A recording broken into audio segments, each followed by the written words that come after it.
Hello, good afternoon to all of you. Today we start topic soups. The popularity of soups today may be due to increased nutrition consumption due to a desire for simple lighter meals or due to an increased appreciation of how appetizing and satisfying soup can be. Whatever the reason, the emphasis of the importance of soup making skills soups. According to a dictionary, it a liquid food derived from meat, poultry, fish, or vegetable, or a combination of them. The next is classification of soups. The soups can be classified into three main categories. The first one is clear or unthicked soups. Next one is thick soups. And last one is specially and national soups. The most of these soups, whatever the category, are based on stock. Thus, the quality of soups depends upon the skill of stock making. The first one is clear soups.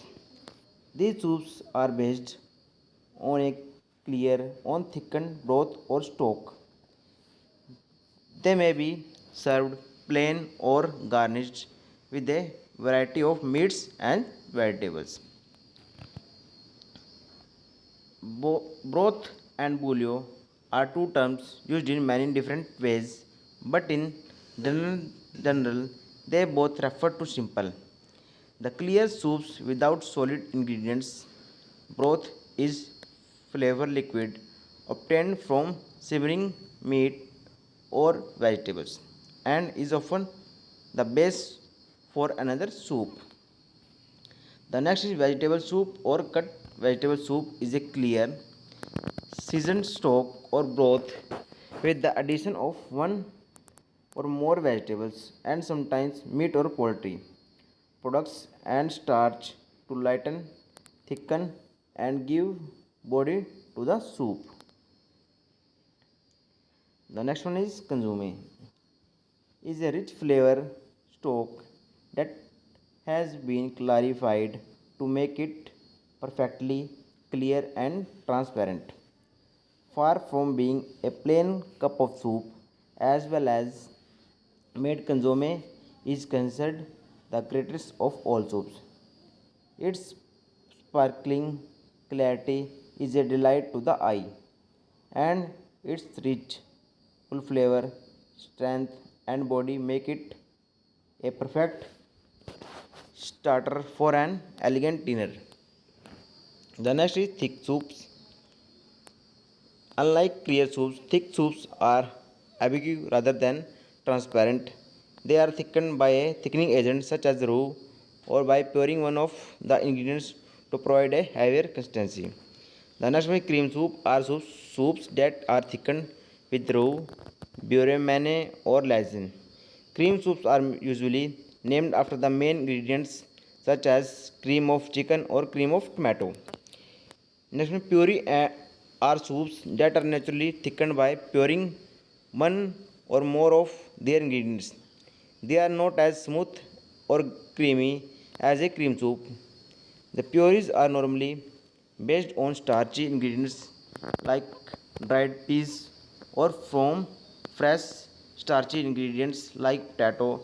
Purees may or may not contain milk or cream. The next bisque are thickened soups made from shellfish. They are usually prepared like cream soups and finished off with cream. Next veloute are thick soups made with stock, license, raw and flavoring are similar to cream soups but are much richer. The next one is sourdough are hearty soups of American origin and are made of fish, shellfish, or vegetables. Although they are made in different ways, they usually contain milk and potatoes. Processed pork products like ham, bacon, or dried sausages are also added. There is also a version based on tomatoes. Cheese like features permanently in sourdoughs. Potato is a term sometimes associated with thick, hearty soups, but it is actually a general term for soup. A clear soup is called tas clear in French. The next one is specially and traditional soups. These are generally category of soup that do not fit into any of previous groups. They are groups that are native to a particular region or country. Cold soups are sometimes categorized as a specialized soups. The following are traditional soups from different part of world. Find out which countries they come from. The first is Vichinoise, turtle soup, oxtail soup, gazpacho, spange, mindstone, Lilian soupe, मूली गतवानी, बोल ब्लेजे, water joy, combo and borscht. Thank you everyone. Please like and subscribe our YouTube channel RPIT Academics.